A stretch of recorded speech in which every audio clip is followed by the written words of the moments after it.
Привет-привет! Меня зовут Людмила, и с вами Таро в потоке. Наш сегодняшний разбор называется так.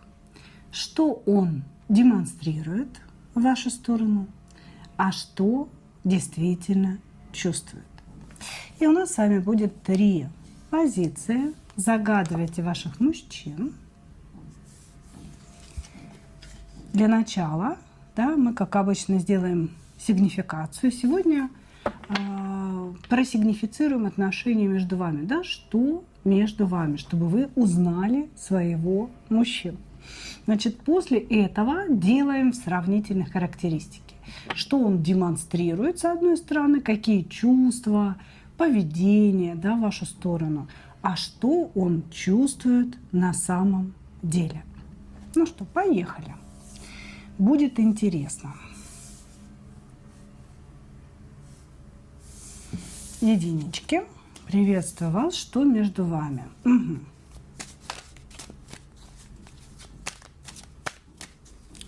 Кто-то один здесь нарциссит.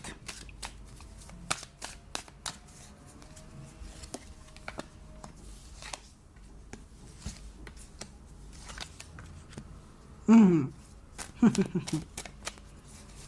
И что же это значит? Что же это значит? Ох, боже ты мой. Значит так, между вами ничего нет, нам говорят.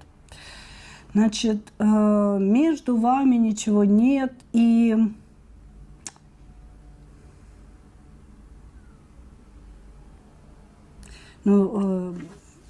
сейчас я уточню еще, Да, это мужчина. Здесь, конечно, мужчина кадр еще тот, я вам скажу так, потому что мужчина ведет двойную игру в вашу сторону.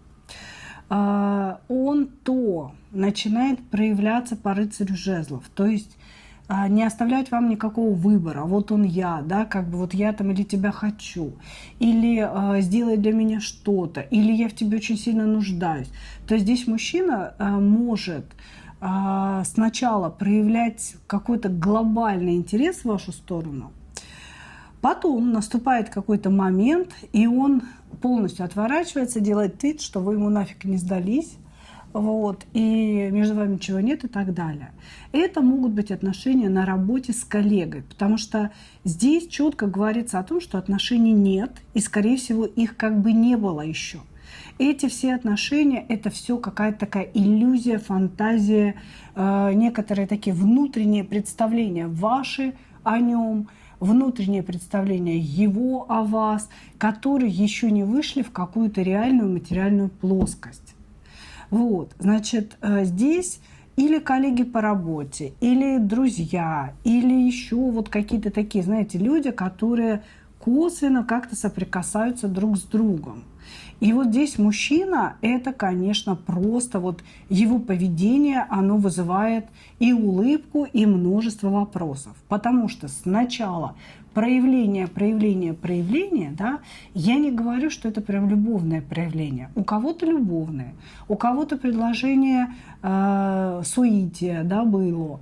А у кого-то это было такое, такая дружеская забота, очень активная. Я тебе кофе принес, я тебе сырничков дома напек. Давай я для тебя то сделаю, давай я для тебя это сделаю, и делает. И вы такая, думаете, это о чем? Что это у меня там подарочки, что это у меня цветочки? Наверное, влюбился парень. Но, как я уже сказала ранее, наступил момент, когда парень отморозился полностью, он полностью исчез с вашего поля зрения. Или же он начал себя, как вести? То есть как только вы отреагировали на его заботу, тепло, подумали, а может быть, что-то серьезное здесь наметилось, мужчина вдруг превратился в такого, жесткого нарцисса, который как будто бы стал вас заставлять делать что-то для себя, для него, хвалить его, как-то жить для него, отчитываться перед ним. Понимаете, здесь просто идет концентрация на себе колоссальная. Солнце, звезда и все это в дьяволе. То есть это действительно злокачественный нарцисс. Человек, который в его вселенной существует только одно светило, и это он. И этот человек, да, может быть, выбрал вас своей жертвой, да, а как известно, нарциссы, они сначала идеализируют жертву, да, то есть они ее превозносят, ставят ее на какой-то пьедестал. И, конечно, женщина, она очень часто поддается на подобные манипуляции. Вот здесь мужчина прямо это жестко, карты четко показывают, четко, жестко показывает, он зациклен на себе, у него может быть вот прям поставленный диагноз НРЛ, да, то есть нарциссическое расстройство личности, потому что здесь вот прям четкое указание конкретно на это. И еще 7 мечей, да, которая говорит о том, что он лгун. Ему вообще верить нельзя. Нарциссы – это патологические лгуны, патологические вруны, которые рассказывают какие-то небылицы и сами в них верят еще в эти небылицы, когда говорят. Здесь, короче говоря, отношений не было, и сразу показаны характеристики мужчины. Сразу же. Хорошо. Ну, давайте смотреть, как ведет себя и что чувствует на самом деле.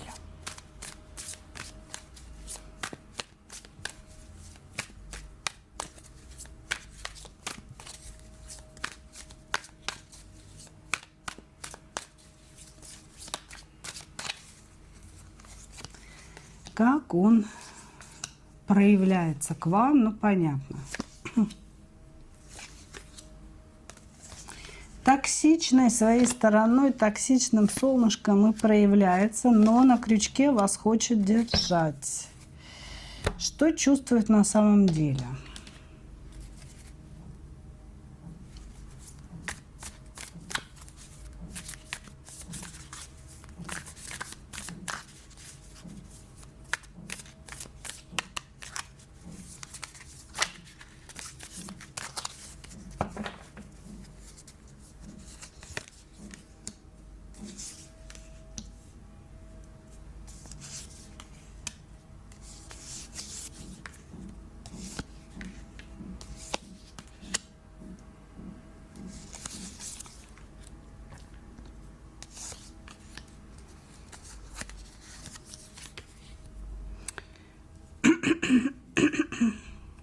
Простите, кряхчу, приболела, голос очень сильно сел,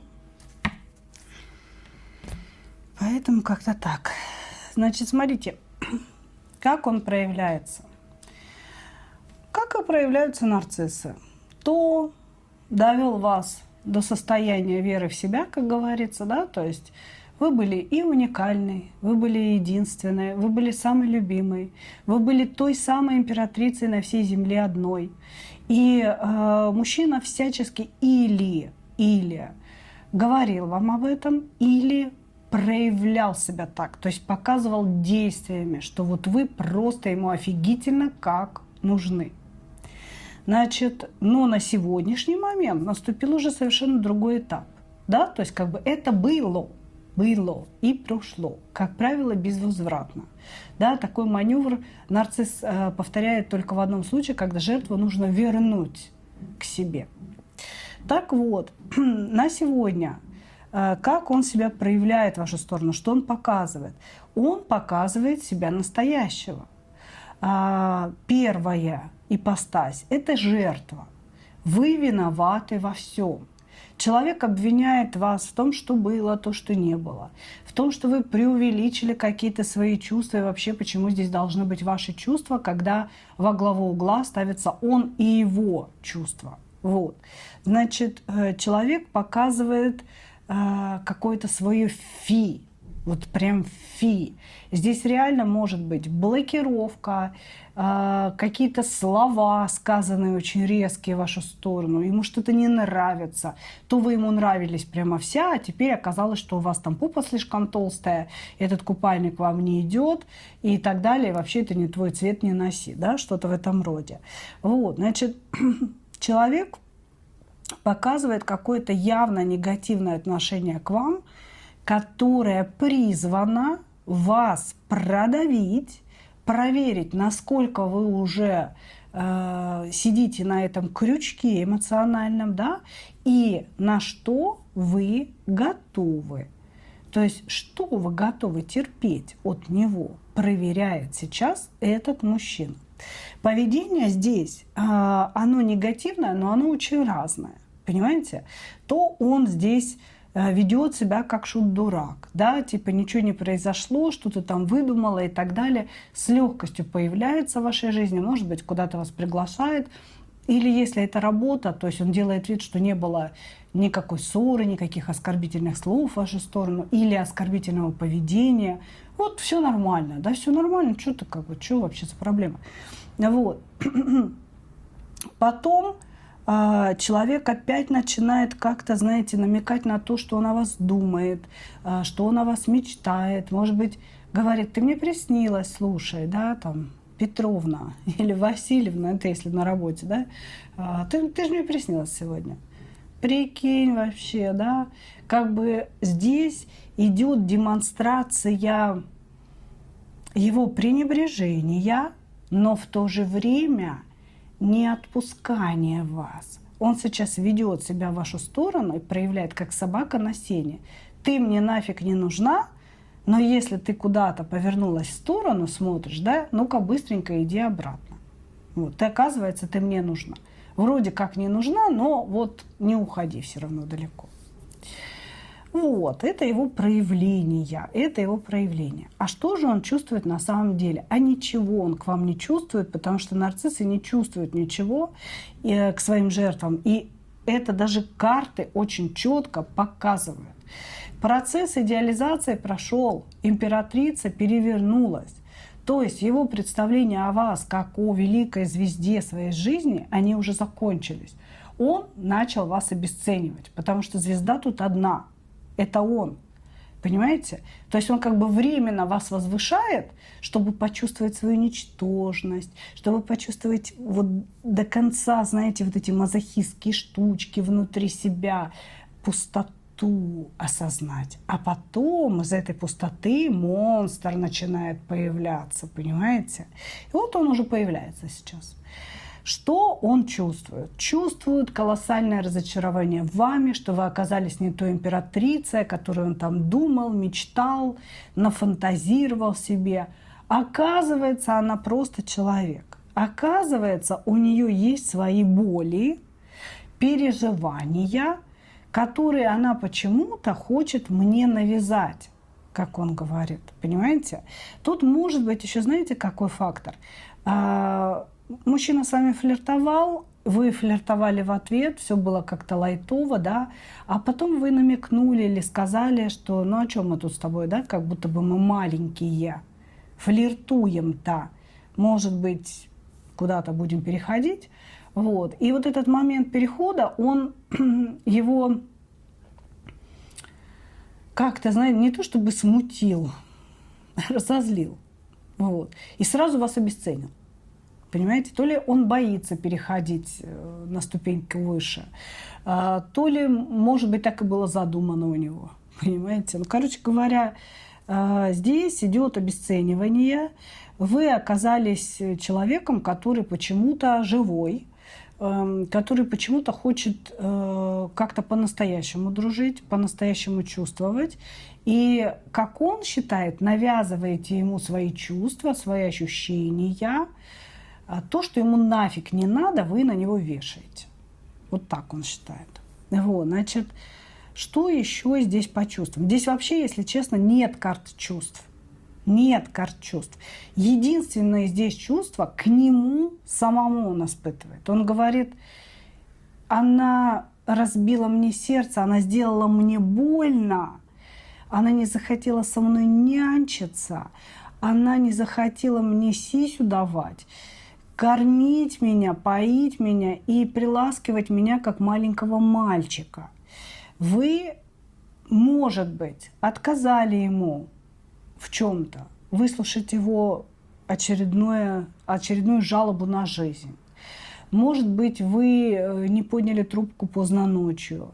Может быть, ну, вообще, в принципе, вот что-то такое было, да, как бы вы его разочаровали своим поступком. Он-то рассчитывал на ваше понимание всеобщее, понимаете, а вы его очень сильно разочаровали. Поэтому что он чувствует? Разочарование в вас, разбитое сердце от вас. Мое сердце болит от того, что она меня разочаровала. Она оказалась не той, за кого себя выдавала. Не за кого вы себя выдавали, а за кого он себе там придумал. Понимаете? Таким людям все всегда должны. И, конечно, когда он вас поставил на этот метафорический пьедестал у себя в голове, он уже запрограммировал, что именно вы ему должны, что именно вы должны делать для него. А вы не стали делать. Вы вдруг потребовали отношения к себе. Вот она я, посмотри, я живой человек. Я не зеркало твоих эмоций, неудач или удач. Я живой человек. Его это ужасно разозлило. Никто не имеет права быть живым человеком, потому что я здесь живой человек, говорит он. Вот, то есть здесь чувство к нему самому у него есть. Понимаете, к тому, какой он бедный несчастный из-за вас, к тому, что вы неправильно себя повели, не захотели нянчиться, не захотели уделить ему столько времени, сколько ему, вот его внутреннему ребенку было нужно. Вот. И какое-то, знаете, желание оказаться правым. То есть, ну я все равно то ли ей что-то докажу, что я прав, то ли я ей докажу, что я очень крутой, то ли я ее заставлю все-таки прогнуться под себя. То есть здесь есть вот такая линия внутренних эмоций. Ничего, посмотрим, кто кого. Понимаете? Вот такая позиция здесь у человека. И вот такие чувства к вам. Ну, он, короче, с вами еще письками-то потягается. Ждите. Благодарю вас, единички. Сейчас все соберу. И двинемся дальше.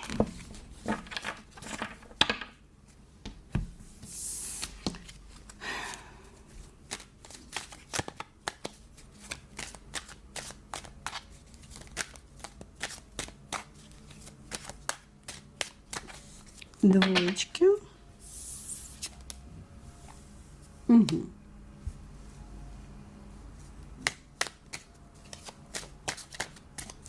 Я выдаю себя за очень брутального мужика. Я выдаю себя за, ну, такого ловеласа. Но на самом деле внутри я очень капризная, недовольная всем девочка. Как бы говорит нам вот этот вот товарищ. Что между вами? Тоже рабочие отношения. Показана работа.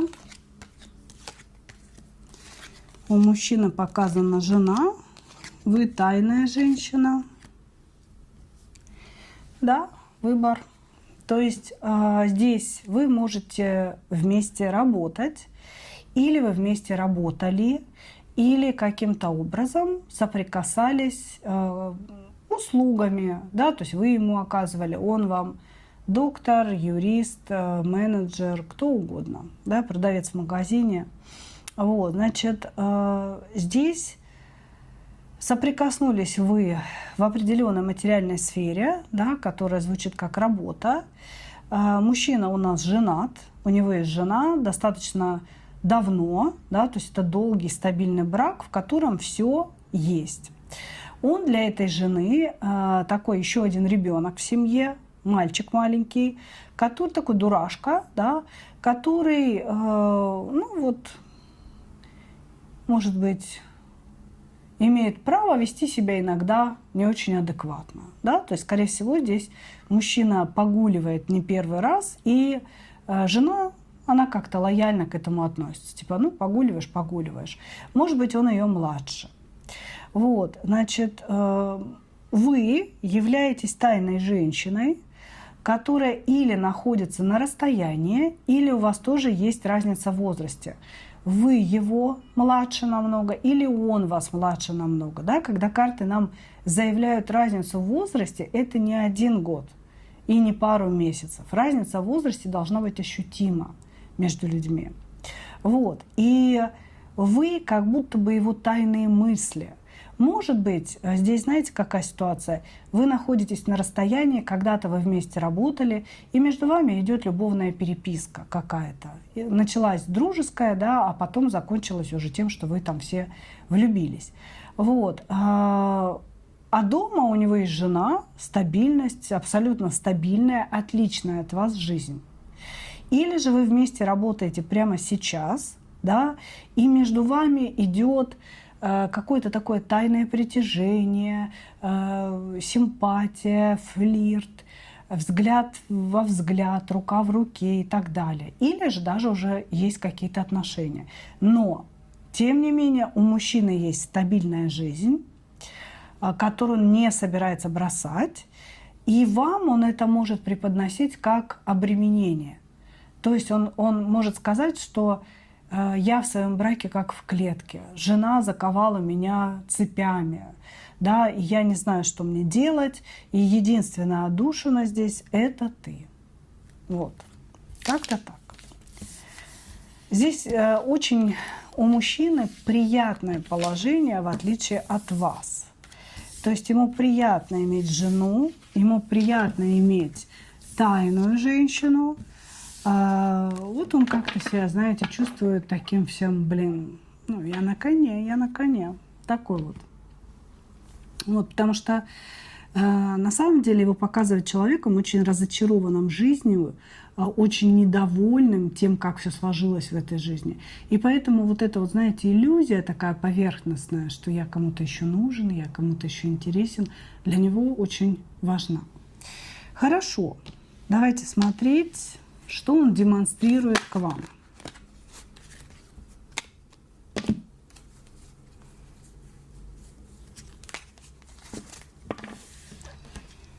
Что он демонстрирует к вам.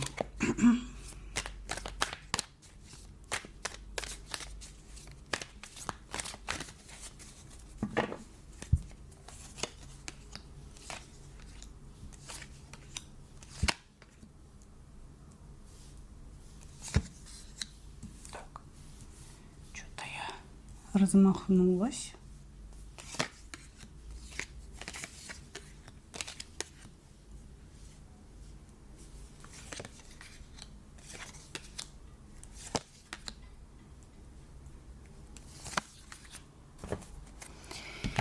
Что он чувствует на самом деле?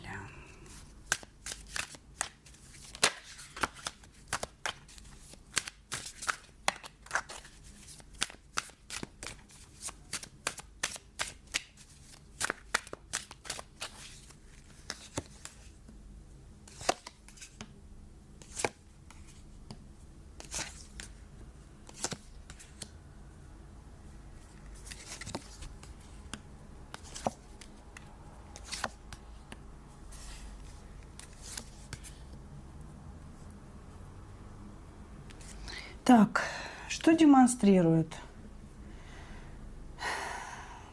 Ну, во-первых, говорит вам о том, какая вы единственная неповторимая.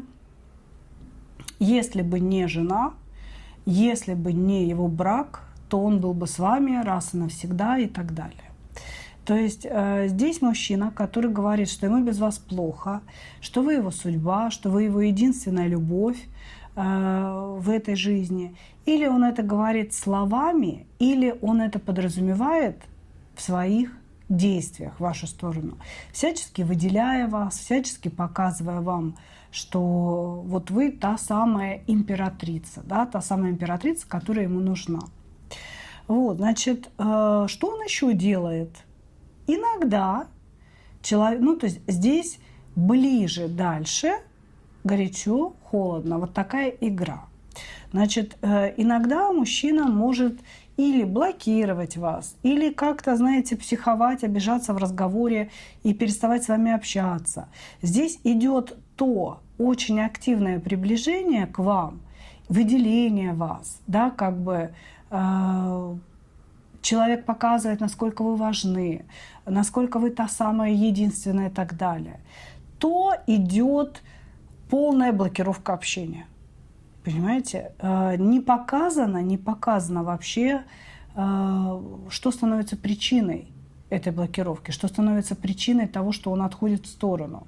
Вот человек здесь переключается между какими-то реакциями в вашу сторону, да, то есть смотрим поведение, вот как он себя проявляет, что он показывает. А хрен его знает, что он там показывает, понимаете? Потому что он то показывает, что вы императрица, то показывает, что я молчу, ушел, как бы, когда вернусь, не знаю. Понимаете? То есть я думаю, что вы здесь в замешательстве. Как только вы успокаиваетесь, охлаждаетесь, начинаете жить своей жизнью, мужчина начинает тянуть вас обратно по дьяволу и говорить о том, что ну как же, ну что же ты? Ну что ты ушла-то, куда ты ушла? Я же здесь, да? И здесь получается, знаете, вот идет еще такое ощущение. Вы ждете его выбора. Вы ждете, когда он сделает выбор в вашу сторону. Может быть, он обещал, что расстанется с женой. Может быть, он как-то, знаете, ну здесь в любом случае должно быть связано с семьей, с женой, да, раз она есть. То есть, может быть, он говорил, подожди, вы, может быть, что-то ждете здесь, понимаете? Но мужчина, он и не собирается, собственно говоря, делать этот выбор, но как только вы хотите закончить отношения, закончить вот это взаимодействие, да, он тут же тянет вас назад и опять вам что-то такое обещает. И дает вам понять о том, что этот выбор возможен. Понимаете? Вот, то есть и сам не ам, и другим не дам, как говорится. То вы императрица единственная в жизни, то я молчу неделями, да, не подходите ко мне, не трогайте меня. Как только вы успокоились, причем он это чувствует прямо на энергетическом уровне. Понимаете? Вот вы успокоились внутри себя. И тут же появляется он, как черт из табакерки. А вот он я. А давай напиши мне что-нибудь. А ты меня еще любишь, а ты обо мне думаешь. И вот это вот вся канитель. Как-то так вот он себя ведет неоднозначно. Что он чувствует? Здесь опять, понимаете, не особо много чувств именно к вам. Здесь чувство разрушенной жизни. Как будто бы человек понимает, что он живет не ту жизнь, которую хотел бы жить. Он недоволен собой, и он недоволен своей жизнью. Он говорит о том, что он не получает эмоций таких, как нужно. Он не ходит на те встречи, которые ему нужны, да, не получает тот секс, который ему нужно. То есть как будто бы он неправильно построил свою жизнь, да, и из-за этого он переживает больше, чем из-за вас. Это с вами связано, раз это выпало на наш вопрос, да, но все-таки это больше какие-то личные переживания. Моя жизнь не удалась, моя жизнь рухнула, моя жизнь не то, что я хочу. И да, безусловно, в этих чувствах есть упоминание, да, о том, что а вот если бы она была моей женой, а если бы она была рядом со мной, вот тогда, возможно, я был бы очень счастлив. Вот с этой позиции человек о вас думает. Понимаете? То есть здесь опять проблемы с картами чувств. С картами чувств. Ощущение, что человек все время, он такой продуман, рациональный очень, и он все время в голове считает, ведет какие-то подсчеты, да, где я выиграю, где я проиграю, что для меня хорошо, что для меня плохо. Вот он все время считает. Поэтому здесь нет какого-то, знаете, обрушения в чувства, погружения в чувства, в эмоции. Нет, он не позволяет себе этого. Вот. Здесь есть ваша значимость с позиции того, что вот если бы с вами он связал свою жизнь, или если бы вы стали вдруг его женой прямо сейчас, да, то он был бы безмерно счастлив, потому что вы дарите ему эмоции, вы дарите ему наполненность какую-то, сексуальное желание дарите, да, то есть здесь очень много вот таких вот, знаете, эмоций, которые вспыхивают и гаснут, вспыхивают и гаснут, и никак не могут перейти в глубокие чувства, понимаете? С вами ему лучше, чем с его женой. С вами он чувствует себя живым. И поэтому человек как-то вот вас держит как некий предмет, да, который создает для меня вот эту иллюзию счастья. И вот я не вижу чувств, понимаете, к вам. Мне с ней хорошо, она классная. Если бы она со мной была, было бы все совершенно по-другому в моей жизни.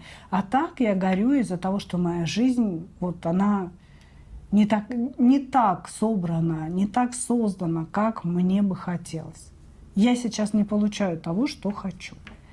Вот, поэтому вот какие-то такие чувства, понимаете? Ну, на мой взгляд, такие слегонца потребительские, может, и не слегонца даже. Вот так.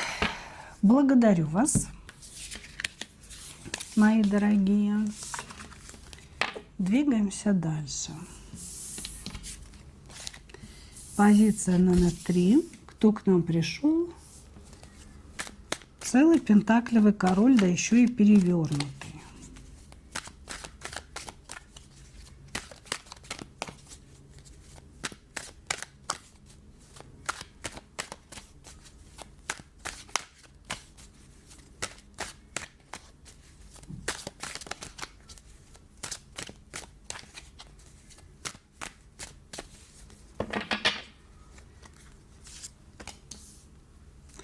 Что между вами сейчас? Что за человек пришел?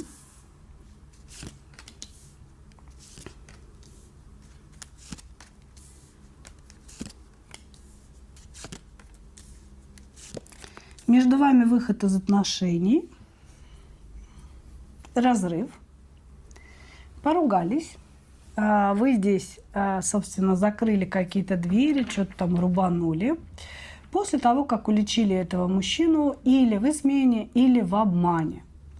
Вот, то есть здесь со стороны мужчины то ли было что-то скрыто от вас, да, может быть, другая женщина, может быть, семья, вот, может быть, деньги, может быть, он вас в чем-то подставил. Здесь была какая-то очень некрасивая ситуация. Очень некрасивая ситуация.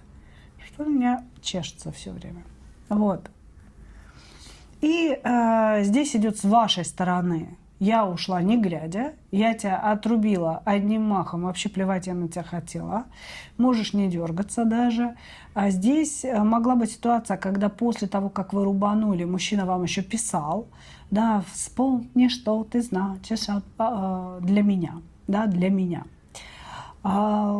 Короче говоря, ощущение такое, что вы здесь нерушимая скала, которая приняла какое-то нерушимое же решение об окончании. А счастье было так близко, говорит нам мужчина. Вот. Мужчина здесь страдает на самом деле, считает вас абсолютно такой, знаете, холодной, бессердечной. Как она могла принять такое решение, когда тут я тут со своими эмоциями, страданиями и соплями и так далее, весь, значит, остался. Вот. Мог проявляться к вам один раз, пару раз.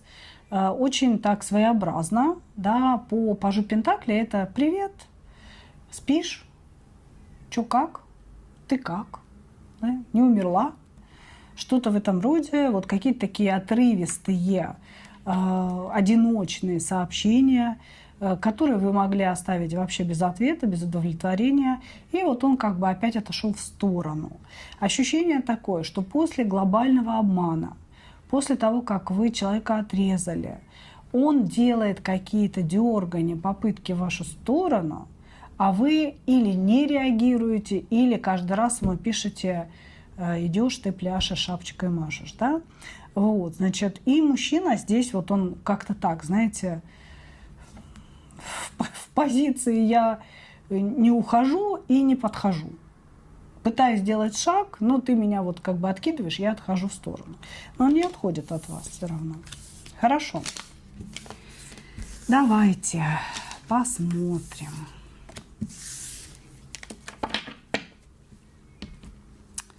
Что он демонстрирует? Какие чувства, какое поведение?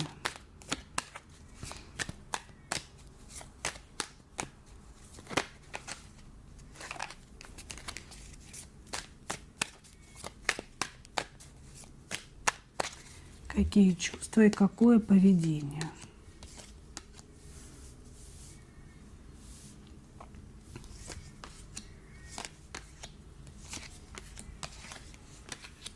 Угу. Что чувствует на самом деле?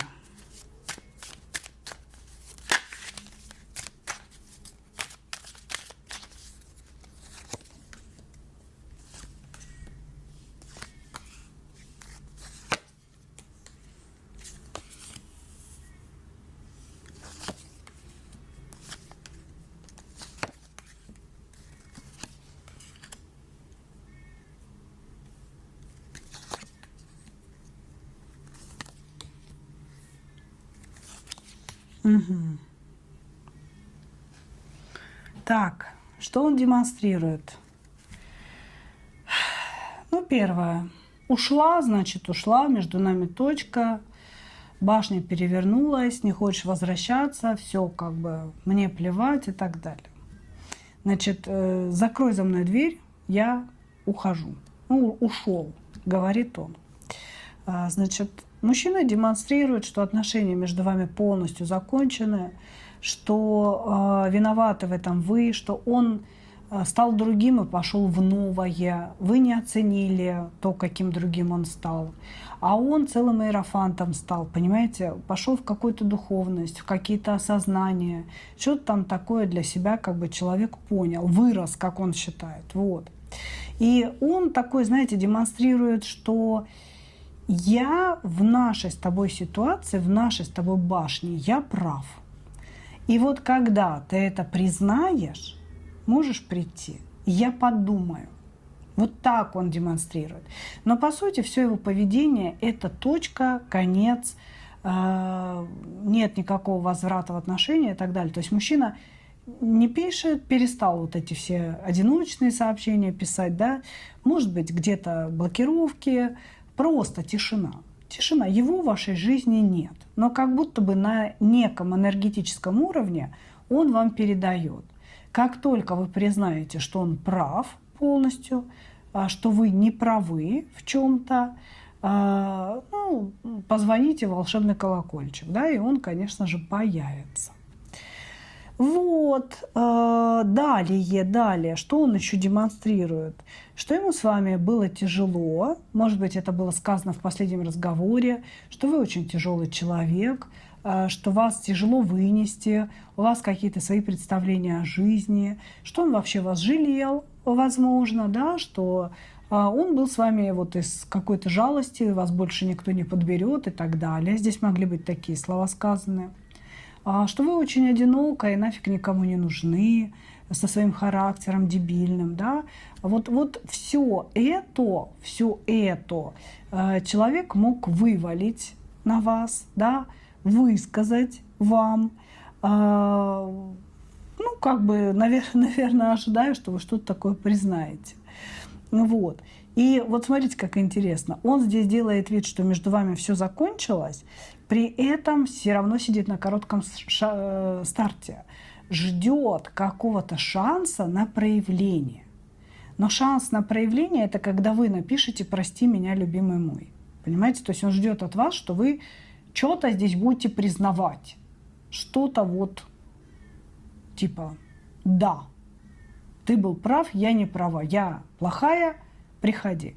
И вот типа как бы это шанс на его проявление. Если вы ему этот шанс дадите, он появится. Дальше. Значит, что же истинно чувствует этот человек? Он говорит о том, что вы разрушили его иллюзию. У него были мечты о совместной жизни с вами. У него были мечты о том, что вы станете той самой единственной женщиной жизни, который он всегда искал. Изначально он воспринимал вас как шанс на счастливую жизнь, шанс на любовь, судьбу. То есть он изначально говорит о том, что она, я ее воспринимал как судьбу, она была дарована мне судьбой. Вот, значит, это то, что было изначально, А сейчас он говорит о том, что иллюзия растаяла в воздухе. Это все было выдумка моего больного воображения. Эта женщина не является моей императрицей. Я выдумал ее. Я выдумал эту счастливую жизнь с ней, эту фантазию. Вот, то есть сейчас человеку больно от того, что разрушаются его иллюзии о вас, от того, что разрушаются его мечты, связанные с вами. Ему больно, он за вами подглядывает, хочет узнать о вашей личной жизни, как вы живете. Если, допустим, вы замужем, это ваш любовник, какие у вас отношения с мужем, спите, не спите, ездите ли вместе куда-то, да, то есть вы вместе или, может быть, есть какой-то шанс. Вот, то есть здесь человек пытается пролезть в вашу личную, интимную жизнь для того, чтобы вот как-то, знаете, мазохистски себя потревожить, сделать еще себе еще больнее, понимаете? Да, конечно, здесь есть чувства к вам, но верховодит над этими чувствами сейчас разочарование. Разочарование в своих представлениях о вас. Понимаете? То есть человек вас настоящего, может быть, не знал, не видел и, в принципе, не планировал даже изучать. Да? Но он составил определенный образ, определенную картинку, в которую он влюбился. И сейчас разочарование происходит не в вас, как в человеке, а в том, что эта картинка, она, вот знаете, так вот, как карточный домик, начала разрушаться и падать маленькими пазлами вот куда-то, да, на стол. И он такой, как? Вот вся моя конструкция упала. Вот, значит, больно ему. Больно от того, что что-то не совпало, что-то не произошло, что он сильно много намечтал и ничего не получил в результате. Больно от того, что он наблюдает за вами и что-то такое видит, что ему не очень приятно видеть. Может быть, то, что вы счастливы. Вот.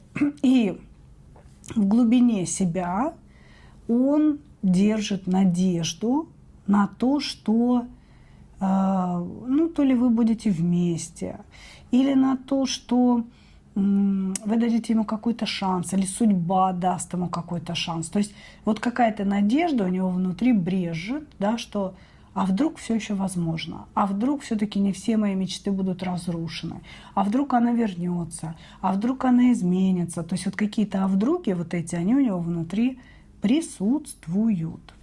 Любовь-то у тебя есть к этой женщине? Понимаете, у него очень сильная страсть и зависимость от ваших действий. Вы его согревали, вы стали какой-то опорой для него, понимаете, серьезной такой. И ему этого всего не хватает сейчас. Ему не хватает вашего тепла, вашего участия, понимаете, но как и многие мужчины, он здесь совершенно не задумывается над тем, что он может для вас сделать. Ощущение, что он маленькая лялька, а вы взрослая нянька. Понимаете? Вы его нянчили, а теперь он один, бедненький, несчастненький, никто как бы ему не помогает. Вот этого вашего участия, тепла, того, что вы рядом, да, вот этой позиции, что вы рядом всегда, этого ему колоссально не хватает. Сейчас он горюет о разрушенных мечтах и надеждах. Ну, по сути, опять горюет о себе. Значит, у нас сегодня все три позиции, какое-то горевание о себе любимых у мужчин, совершенно не думая о девочках. Ну что, мои дорогие, такой получился сегодня разбор. Я благодарю вас за ваше внимание. И, как обычно, хочу пожелать вам только одного: встретить свою настоящую любовь и не потерять в ней себя. Ну а мы увидимся с вами в следующих видео. Пока-пока.